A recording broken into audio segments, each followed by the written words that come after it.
비가 와도 너무너무 많이 오는 것 같습니다. 비도 많이 오고 또 다른 지역에는 이렇게 비가 많이 와서 홍수가 나고 어려움을 당했다는 얘기들을 제가 들었습니다. 그런데 문제는 다음 주도 비가 많이 온다는 거예요. 한 주간 계속 비가 오더라고요. 우리 특별히 오늘도 이렇게 연세 드신 성도님들 이렇게 몇 분 안 보이시지만은 건강하시길 바라고요. 늘 조심하시기를 부탁드립니다. 우리 예수 믿는 성도들이 마귀에 대해서 어떻게 생각하십니까? 마귀의 존재에 대해서 어떻게 생각하십니까? 마귀가 가장 즐겨 사용하는 것은 마귀가 존재하지 않는다라는 것을 심어주는 겁니다. 그러니까 마귀는 존재하지 않는다. 그냥 너희들이 무서우니까 마귀를 얘기하는 것이다 라고 얘기하는 경우가 많습니다. 이 마귀는요 굉장히 막강한 힘을 가지고 있습니다. 제가 오늘 이 얘기를 드리려고 하는 것은 아닙니다. 나중에 이 얘기는 좀 깊이 드리려고 하고요. 근데 우리 악한 마귀 권세는 우리의 가장 약한 부분을 건드리거든요. 가장 약한 부분. 제일 싫어하는 게 뭔지 아십니까? 영혼이 하나님께 돌아가는 것. 그러니까 예수 믿지 않다가 예수를 믿게 되는 것. 이거 굉장히 싫어합니다. 그러니까 이 마귀는 늘 우리에게 묘하게 우리가 좀 마귀의 장난이다 라고 얘기하는 그 이상의 수준을 가지고 우리에게 다가오는 거예요. 다가오는 겁니다. 교묘한 술축을 가지고 우리가 무지하도록 굉장히 막 우리에게 화를 돋구거나 우리 삶 가운데서 잘못된 길로 가도록 그냥 만들어가는 것이 마귀가 하는 것입니다. 그런데 가장 큰 일이 뭔지 아십니까? 사람을 속이는 겁니다. 속이는 것. 그래서 오늘 에베소 교회에 바울이 편지를 보내는 내용인데 6장 11절에 이렇게 말합니다. 마귀의 관계를 너희 대적하기 위해서 하나님의 전신갑주를 입어라. 이렇게 말씀합니다. 마귀는 사람을 넘어뜨립니다. 수많은 사람들이 마귀의 속임에 지금도 넘어지고 있습니다. 그러면서도 뭐라는 줄 아십니까? 그 넘어짐의 원인을 환경의 탓을 지나고 있습니다. 다른 사람에게 탓을 돌리고 있는 것을 보게 됩니다. 이번에 제가 그 인터넷을 보면서 가수인 최성봉 씨, 33세입니다만은 지난달 20일에 자택에서 숨진 채 발견되었다는 그 뉴스를 보았습니다. 근데 그 내용이 참으로 안타까워서 제가 잠깐 소개를 드리려고 합니다. 이 3살 때 이제 부모님에게 버림을 받고 이제 고원에서 성장을 한 겁니다. 구타와 가혹 행위를 견디지 못해서 도망 나왔는데 그리고 난 다음에 생계를 위해서 클럽에서 노래를 좀 불러서 생계를 위해서 클럽에서 일을 했는데 그 후에 이제 전도를 받아가지고 교회에 나가서 교회에서 성악을 배우게 되고 그럼으로써 대전 예고에 들어가서 공부를 하게 되었던 아주 그래도 참 대단한 사람이었습니다. 근데 그런 가운데서 2011년도 코리아 갓 탤런트라는 그 프로그램에 출연하게 됩니다. 이 프로그램은 독특한 재능을 가진 사람들을 뽑아주는 프로그램이거든요. 여기서 2등을 한 겁니다. 2등을. 준우승을 한 거죠. 그러면서 그의 인생 스토리가 쫙 길어진 겁니다. 근데 거기서 그냥 끝이어야 되는데 17살 때 위, 폐, 그 다음에 폐암, 간, 선고를 받아가지고 시한부로 살았다라는 내용들을 계속 방송하고 자기 책을 쓰면서 그리고는 많은 사람들에게 위로를 받고 모금을 하기 시작한 거예요. 모금을 하고 난 다음에 그렇게 끝나면 좋겠는데 한 유튜브가 그것을 알게 된 것이죠. 전부 다 문제가 있다. 거짓 암투병이다. 이제 그러면서 서로 다투다가 결국은 이 사람이 손을 들었습니다. 내가 잘못했다. 그러면서 사과까지 하고 사과문을 올렸습니다. 그리고 난 다음에 견디다 못해서 지난달에 자살을 했다는 거죠. 제가 그 얘기를 들으면서 마음이 너무너무 아팠습니다. 왜냐하면은 우리가 참으로 잘 될 때는 잘 몰라요. 근데 누군가가 자신을 자꾸 좋지 않은 쪽으로 몰아갈 때에 막 너무 다운되는 거예요. 다운되는 거예요. 그리고는 그것을 우리가 이겨나가야 되는데 못 이겨나가는 거예요. 사람이. 너무 힘드니까. 그래서 지금 매년마다 자살률이 높아지고 있고요. 술과 마약, 뭐 극단적인 선택 이런 것들이 계속해서 방송에서 나오고 있지 않습니까? 누가 그렇게 만듭니까? 물론 그 모든 것이 마귀의 장난이다, 사탄의 장난이다 이렇게 말하고 싶지는 않습니다. 근데 우리 예수 믿는 사람들은 그러한 일들이 우리 가운데 발생을 한다고 하면 우리는 늘 우리 주위를 돌아봐야 되는 거예요. 아, 저 마귀가 나의 약한 부분을 건드는 곳이구나 라는 생각을 가져야 된다는 것이죠. 에베소서 말씀을 보면서 4장 말씀을 보면은 어떤 말씀이냐면 옛사람을 벗어버리고 새사람을 입으라 라고 이렇게 말씀을 하고 있습니다. 그 옛사람이 누굴까요? 하나님을 알지 못하는 죄 가운데서 살았고 허물 가운데 죽을 수밖에 없는 그 옛사람.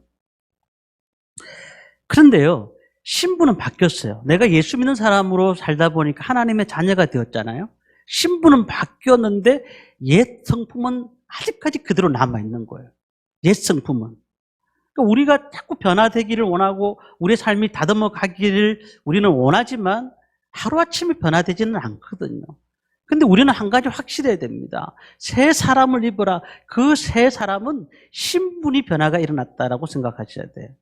바울의 권면에 의해서 어떤 얘기를 하고 있습니까?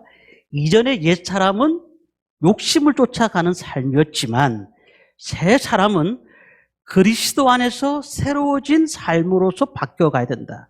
뭐가 다릅니까? 목표가 달라졌어요. 목표가.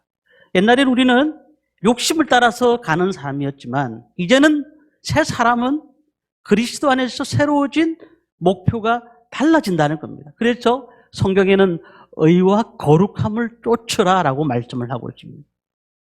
사고방식이 달라져요. 세계관이 달라져요.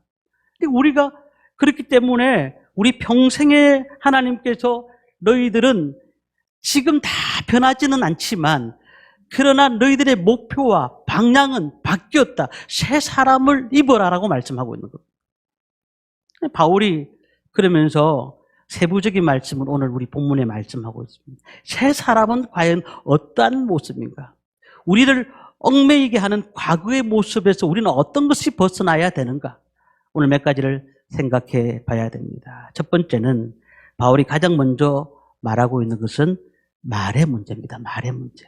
우리 25절 말씀을 함께 읽도록 하겠습니다. 같이 읽습니다. 그런즉 거짓을 버리고 각각 그 이웃과 더불어 참된 것을 말하라. 이는 우리가 서로 지체가 됨이라. 여기에서 두 가지가 좀 나오죠. 거짓을 버리고 참된 것을 말하라. 그런 우리가 서로 지체가 됨이라. 자, 우리의 마음과 생각의 변화가 분명히 드러나야 된다는 거예요. 거기서 제일 먼저 뭘까요? 여기서 말이라는 말이 나옵니다. 이게 뭐예요? 언어입니다. 언어. 그러니까 거짓이 옛 스타일이라고 하면은 참된 것은 진리를 얘기하는 것이고, 그래서 옛사람과 습관이 우리 가운데 남아 있다고 할지라도 우리는 변화가 일어나고 있다는 겁니다. 변화가. 예수 믿는 사람들 중에서 예수를 믿었어요. 믿어가지고 이제 막 뜨거워지고 성령의 충만함 받고 은혜를 나누고 있지만은, 근데 우리 삶이 자꾸 변화는 일어나지 않아요. 그럼 우리가 문제가 있는 거예요. 문제가 있는 거예요. 왜냐하면 이런 겁니다. 그러면은 이런 거라고 생각합니다. 우리가 욕을 한 10번 했다고 생각합시다. 올 한 해에. 그럼 내년도 되면 변화가 일어나는 사람들은 욕을 8번만 해야 돼요. 그리고 그 다음 연도에는 6번만 해야 되고. 그러니까 뭔가 자꾸 변화가 일어나야 되는데 오늘 욕을 10번 했으면 내년도에도 10번 하는 거예요. 똑같이 되면 그것은 새 사람, 목표, 방향, 가치관, 세계관 모든 것이 다 안 변했다고 볼 수가 있는 것입니다. 우리 긴 시간이 필요한 것입니다. 그래서 우리가 성화되어가는 과정 가운데서 자꾸 예수 그리스도를 닮아가는 과정 가운데서 변화가 일어나는 것입니다. 그러니까 반드시 하나님께서 우리를 이끌어 가실 거예요. 반드시 우리를 새로운 사람으로서 만든 성품으로 만들어 가실 것입니다. 어떤 사람들은 그런 얘기합니다. 참된 것이 무엇인가? 그런 얘기했더니 야, 내 말이 틀린 말 하나도 없잖아. 내 말은 팩트잖아. 내 말이 바른 말이잖아. 라고 얘기합니다. 근데 내 말이 바른 말이 맞아요. 팩트일 수도 있습니다. 그러나 팩트 위에 뭐가 있습니까? 진리가 있습니다.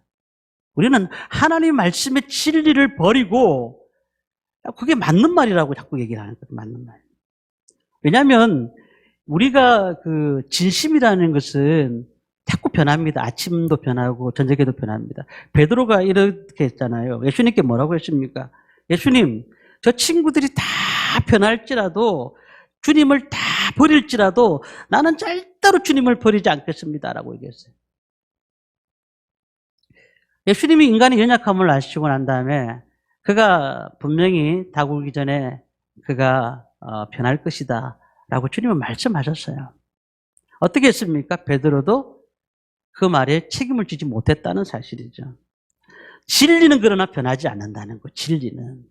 우리의 말은 변할 수 있어도 진리는 변하지 않는 거예요. 그래서 언어가 어떤 것일까요? 상대방과 소통하라고 주신 하나님의 선물인 것입니다. 참된 것을 말하라는 것은 그렇게 참된 것을 말하면서 교회의 공동체를 세워가라는 것입니다. 그러니까 우리가 말 한마디가 참으로 중요한 것이에요. 이것으로 인하여서 싸움을 할 수도 있고 또 싸움을 말릴 수도 있는 것입니다. 그래서 혀는 불씨 같아가지고 누가 불을 잘못 붙이면 걷잡을 수 없이 퍼지게 되는 것입니다. 보통 교회 분열이 일어나는 것이 보통 이런 것 때문에 일어납니다. 그래서 항상 마귀는 장난을 칩니다. 말로 장난을 칩니다. 그 인터넷에도 보면은 댓글에 막 달고 있으면 그 댓글 때문에 사람들이 얼마나 마음 아파합니까? 이게 막 장난을 치는 거예요. 공동체를 파괴하는 것입니다. 바울이 이제 스가랴 8장에 그 말씀을 하고 있습니다. 스가랴 8장 16절부터 말씀을 보면 이렇게 되어 있습니다. 너희가 행할 일은 이러하니라. 너희는 이웃과 더불어 진리를 말하며 너희 성문에서 진실하고 화평한 재판을 베풀고 마음에 서로 해하기를 도모하지 말며 거짓 맹세를 좋아하지 말라. 이 모든 일은 내가 미워하는 것이니라. 여호와의 말이니라. 스가랴 8장에서 무슨 말을 하느냐면 회복된 하나님의 백성들이 어떻게 사는지에 대해서 예언을 하고 있는 거거든요. 하나님 앞에 회복된 하나님의 백성들이 어떻게 살고 있는지를 예언하고 있는 거예요. 새롭게 세워진 하나님의 백성들은 교회 공동체를 위해서 진리를 말하고 거짓 맹세를 좋아하지 않고 하나님 앞에 바로 서고 이런 얘기들을 하고 있는 거잖아요. 우리가 하나님의 백성이라면은 하나님의 백성다운 삶을 살아야 되는 거죠. 우리의 목표와 방향이 하나님께 다가와 있다는 거죠. 그래서 그것이 뭘까요? 진리를 말하는 것입니다. 진리를. 여기 스가랴에서는 이것보다 가장 구체적인 얘기를 하고 있는데 진리를 말하는 것은 공평한 재판이다. 그리고는 이제 너희들은 거짓 맹세를 하지 말라라고 말씀하고 있습니다. 우리 10계명 중에 제9계명이 뭡니까? 내 이웃에 대하여 거짓 증거하지 말라. 요한복음 8장 44절 보니까 마귀는 거짓의 아비다라고 말씀합니다. 그러니까 이 거짓은 이웃에게 자꾸 손해를 끼치는 거죠. 그러니까 그 손해를 끼치면 그 사람이 계속해서 또 복수하게 돼 있어요. 서로가 찢어지고 파괴되는 것입니다. 하나님께서 우리를 세워나갈 때에 공동체를 세워나갈 때에 찢어지고 파괴하기 위해서 세운 것이 아닙니다. 교회에 자꾸 말이 많고 공동체에 문제가 있는 교회들의 문제는 마귀가 틈을 타서 그런 거예요. 마귀가 틈을 타서. 그러니까 우리는 하나님이 주신 이 말의 도구를 잘 사용해야 됩니다. 이 도구를 가지고 교회를 세워나가야 됩니다. 이 도구를 가지고 사랑을 낳아야 됩니다. 진리를 말해야 돼요. 근데 우리는 언어 생활을 어떻게 합니까? 언어 생활은요, 이게 해치는 데 목적이 있는 것이 아니고 사랑하기 위해서 목적이 있는 것입니다. 그래서 늘 우리가 말할 때 서로 만나시는 분들한테 얘기할 때 주님의 사랑으로 사랑합니다. 축복합니다. 감사합니다. 이렇게 우리가 늘 감사함으로 축복함으로 나가야 되는 거예요. 에베소서 4장 29절 말씀 이런 말씀이 있습니다. 물어 들어온 말은 너희 입 밖에도 내지 말고 오직 덕을 세우는데 소용되는 대로 선한 말을 하여 듣는 자들에게 은혜를 끼치게 하라. 들어온이라는 말이 뭘까요? 오래되어서 썩어서 못 쓰게 되었다는 의미를 갖고 있어요. 이게 반대되는 것이 선한이란 말이잖아요. 선한. 단지 듣기 좋은 말이 아니라 공동체를 세우는데 좋은 말을 하라는 거예요. 좋은 말 하라는 거예요. 우리 꿈이 있는 교회 늘 부흥된다. 우리 집사님 너무 멋있습니다. 그냥 너무 대단하십니다. 늘 그 사람들한테 좋은 얘기를 하는. 근데 자꾸 그 사람한테 좋지 않은 마음을 가지고 감정을 가지고 있다는 것은 이게 사탄이 틈을 타고 있다는 거예요. 여기 보면은 이런 말씀이 있습니다. 오직 덕을 세우는데 라고 했죠. 덕. 그런데 이게 헬라어 원어에 보니까 이 덕이라는 말이 빠졌어요. 그 덕이 빠져버리면 어떻게 되느냐면 세운다. 오직 세우는데 선한 말을 하라. 어디를 세운다는 말일까요? 그리스도의 몸된 교회를 세우는데 선한 말을 하라는 거예요. 오늘 저와 성도님들 그리스도 안에서 서로 성장하도록 도움을 주고 서로 믿음이 성장하도록 도움을 주고 필요한 말들을 하고 그들을 축복하는 말들을 하며 하나님이 기뻐하시는 말들을 잘하는 저와 성도님들 되시기를 주님의 이름으로 축원합니다. 우리 교회는 우리를 나타내는 데 있는 게 아니에요. 우리가 어떠한 사람이라는 것을 보이기 위해서 우리 교회가 있는 것이 아닙니다. 이 교회는 주님의 몸된 교회입니다. 그래서 하나님 나라의 확장, 복음의 확장을 위해서 이 교회가 존재하는 것입니다. 그리고 함께 하는 것입니다. 그래서 교회 생활 중에 언어 생활이 너무너무 중요하다는 거예요. 혀를 제갈 물리는 것만큼 어려운 일이 없으며 혀를 절제할 수 있는 사람을 성숙한 사람이라고 말하고 있지 않습니까? 그래서 우리는 팩트를 날리는 것 좋습니다. 그래 우리가 바른말 하는 건 맞습니다. 그러나 그것보다도 그 팩트 위에 있는 것은 진리라는 사실을 우리는 꼭 아셔야 됩니다. 진리라는 사실을. 그래서 우리는 늘 말하기 전에 한 템포 늦춰서 점검해야 돼요. 공동체를 세우고 낙심한 자를 일으켜주고 살리는 말을 하고 새 사람을 위해서 생명과 진리의 말을 하고 있는가? 우리의 말에는 어떤 말들이 주로 하고 있는가를 생각해 봐야 됩니다. 자, 두 번째는요. 마귀에게 틈을 내어주는 것은 두 번째는 26절, 27절 말씀인데 함께 읽도록 하겠습니다. 같이 읽습니다. 분을 내어도 죄를 짓지 말며 해가 지도록 분을 품지 말고 마귀에게 틈을 주지 말라. 마귀에게 틈을 내어주는 것은 분을 내는 것입니다. 분을 내는. 바울은 사람의 감정, 분에 대해서 얘기를 하고 있는데 분낼 상황이 되더라도 그 분노를 간직하지는 말라는 거예요. 분을 낼 수 있다는 거예요. 사람이 분을 내잖아요. 그런데 분을 낼 수 있지만 그것을 간직하지 말라는 거예요. 간직하지 말라. 이 구절이 이제 시편 4편 4절을 반영하고 있는데 4절 말씀 보면 이렇게 말씀하고 있습니다. 너희는 떨며 범죄하지 말라. 자리에 누워 심중에 말하고 잠잠할지어다. 너희는 떨며 범죄하지 말라. 분을 내어도 죄를 짓지 말라와 일치하는 말씀이라고 볼 수가 있습니다. 시편 4편 8절에 보니까 내가 평안히 눕고 자기도 하리니 나를 안전히 살게 하는 이는 오직 여호와시니라. 우리가 가만히 보면은 분노를 내는 중에는 억울함이 있습니다. 그런데 참 억울한 것들은 말하지 않을 수가 없어요. 누구라도. 그런데 성경에 보면 그것을 내가 손을 대어서 직접 그냥 그 원수를 갚아야 되는 것이 맞는가? 아니면 그 원수 갚는 것을 하나님께 맡기는 것이 맞는가? 우리 여기서 정확하게 알아야 되죠. 우리는 하나님께 맡겨야 된다. 어떻게 보면 수동적이고 무기력하게 보일지라도 그 상황, 그 사람을 처리하고 해결하는 것은 우리가 하는 것이 아니라는 거예요. 우리가 막 그 사람이 분을 내가지고 마음이 시원해졌다고 하더라도 결과적으로는 우리 똑같은 괴물이 되고 마는 거잖아요. 똑같은 사람이 되고 마는 거잖아요. 저도 사실은 이 목회를 하지만 막 어떨 때 너무 화가 날 때가 있어요. 막 화가 나가지고 이 가정에서도 한 번씩 화를 내고 다 그렇더라고요. 그런데 그래도 이 말씀을 묵상하면서 그런 생각을 했어요. 화를 내더라도 오래 가서는 안 된다. 오래 가서는 안 된다. 그래서 빨리 풀려고 많이 노력을 합니다. 빨리 풀려고. 어떻게 처리하느냐? 어떻게 처리하느냐? 바울이 분내는 일이 있더라도 그 분을 빨리 삭히라고 하는 거예요. 이 분노의 경계를 딱 정해놔 버렸습니다. 그러니까 화내는 감정을 마음껏 분출하는 대신에 한계를 딱 정해서 멈춰라라고 얘기하고 있거든요. 그러니까 왜냐하면 야고보서 1장 20절에 이렇게 말하고 있습니다. 사람이 성내는 것이 하나님의 의를 이루지 못한다고 말씀하고 있어요. 그러니까 죄 짓는 기회가 된다는 것입니다. 이것이 뒤에 뭐라고 되어 있죠? 마귀에게 텀을 주는 기회가 된다는 겁니다. 이 텀이라는 게 뭐죠? 공간을 얘기합니다. 공간, 여지를 준다는 것이죠. 그러니까 마귀는 아주 똑똑합니다. 뻔한 싸움을 가지고 교회에 덤벼들지 않습니다.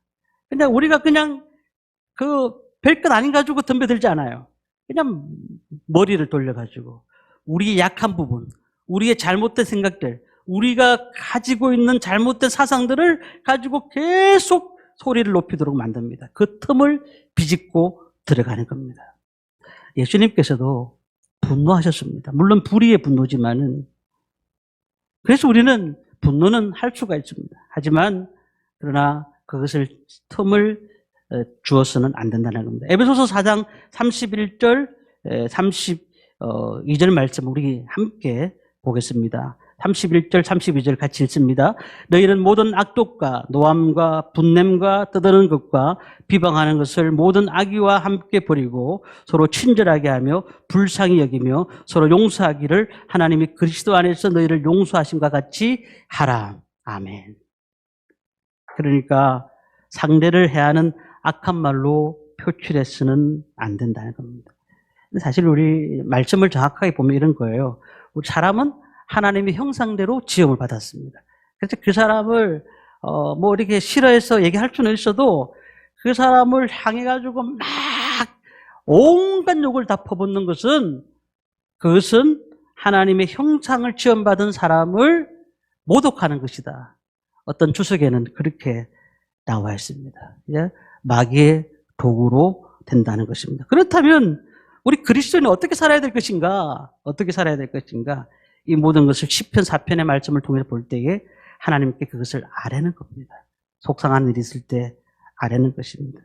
그분께 피하고 그분께 아뢰고, 그러니까 우리가 스스로 조절할 수 없을 때 하나님 앞에 나가는 것이 우리가 해야 할 일이다라고 말씀을 하고 있더라는 겁니다. 많은 사람들이 지금 갈등과 분노에 넘쳐가지고 너무나 많은 사람 조금만 건들면 그냥 막 다 폭발하는 그런 지경에 와 있잖아요. 우리 예수 믿는 사람은 그래도 그렇더라도 우리는 새 사람을 입은 사람이고, 물론 아직까지 변화는 완전히 되진 않았지만 성화되어가는 과정이지만 그래도 우리는 목표가 다르고 또 완전히 환경이 다르기 때문에, 그래 우리는 그리스도밖에 없기 때문에 우리는 그렇게 세상 사람처럼 살아서는 안 된다라는 게 성경적인 말씀입니다. 마지막 한 가지는요, 마귀에게 틈을 주는 경우가 있는데 게을러서는 안 된다는 겁니다. 28절 말씀을 우리 함께 보도록 하겠습니다. 28절입니다. 도둑질하는 자는 다시 도둑질하지 말고 돌이켜 가난한 자에게 구제할 수 있도록 자기 손으로 수고하여 선한 일을 하라. 이 도둑질은 남의 것을 훔치는 것입니다. 8계명에서 정확하게 금합니다. 근데 철저하게 개인의 재산을 보호하고 있습니다. 도둑질하는 것은 타인에게 손해를 끼치고 이웃을 행하는 행동입니다. 자, 그런데 이제 그 얘기를 하면서 뭐라고 했냐면 바울은 도둑질을 멈추고 손으로 일을 하라, 이렇게 말을 했습니다. 우리 데살로니가후서 3장 10절 말씀을 한번 보면요, 이렇게 말씀합니다. 우리가 너희와 함께 있을 때에도 너희에게 명하기를 누구든지 일하기 싫어하거든 먹지도 말게 하라 하였더니, 몸이 좋지 않아서 연세가 들어서 이렇게 일하지 못하시는 건 어쩔 수 없습니다. 하지만 성경에는 이 게으름에 대해서 정확하게 나오고 있습니다. 김남준 목사님의 게으름이란 책 중에 이런 내용이 있어서 잠깐 소개합니다. 큰 빚을 지고 있는 지고도 돈을 갚을 마음이 없는 게으른 사람이 하나 있었습니다. 보다 돈을 안 갚으니까 채권자가 말을 했습니다. 아니, 당신은 돈을 갚을 마음이 있는 거요? 라고 물었습니다. 그러자 아이고 당연히 있죠. 당신의 돈을 갚기 위해서 3가지 방법을 생각하고 있는데 3가지가 다 쉽지가 않아요 라고 말을 했습니다. 그럼 무슨 방법입니까? 라고 물었더니 말을 더듬더듬거리더니 시작하는 겁니다. 그 첫 번째는 당신이 갑자기 죽어서 돈을 받을 수 없게 되면 좋겠고 당신이 죽으면 좋겠다는 거예요. 두 번째는 당신이 가지고 있는 차용증서가 분실되든지 불에 타든지 했으면 좋겠고 그리고 세 번째는 길을 가다가 우연히 많은 돈을 주었으면 좋겠고 라고 얘기를 했다는 거예요. 그래서 운이 없는지 하나도 이루어진 게 없습니다. 게으른 자가 그렇게 말을 했다는 거예요. 그 시간에 일을 하면 참 좋겠는데 악마들이 모여가지고 어떻게 하면 기독교인을 실족시키는가 연구를 한 겁니다. 회의를 합니다. 악마들이. 젊은 악마가 얘기합니다. 그들을 다 죽입시다. 예수 믿는 사람을 다 죽입시다.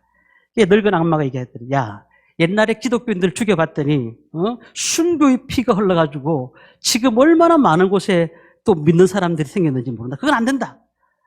그랬더니 다른 젊은 악마가 얘기합니다. 감옥에 가둡시다. 그랬더니 나이 많은 악마가 하는 말이 야 감옥에 가두면 이 전도하러 돌아다니지 못한다고 생각할지 모르지만은 그곳에서 기도하잖아.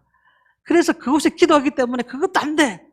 라고 얘기를 했습니다. 그런데 한 젊은 악마가 나와서 깨를 하나 냈습니다.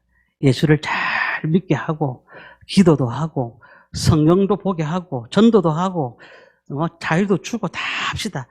그런데 불편하니까 오늘 하지 말고 내일 하라고 가르칩시다. 오늘 하지 말고 내일 하라고. 내일부터 하라. 오늘 우리는 우리 삶을 한번 돌아봐야 됩니다. 저를 비롯해가지고. 우리 정말 24시간을 잘 사용하고 있습니까? 잠언 6장 6절 보니까 게으른 자여 개미에게 가서 그가 하는 것을 보고 지혜를 얻어라. 10절 11절 보니까 좀 더 자자, 좀 더 졸자, 손을 모으고 좀 더 누워있자면 내 빈궁이 강도같이 오며 내 궁핍이 군사같이 이르리라. 우리 성도님들은 제가 보니까 열심히 사시는 분들입니다. 어떤 분들은 연세가 드셔도 아침부터 일하고 저녁까지 일하시는 분도 계십니다. 열심을 내는 것이 성경적인 것이죠. 중요한 것이 그 뒤에 나오는데 단지 자신이 먹고 살기 위해서가 아니라 가난한 자에게 구제할 수 있도록이라고 말씀하고 있어요.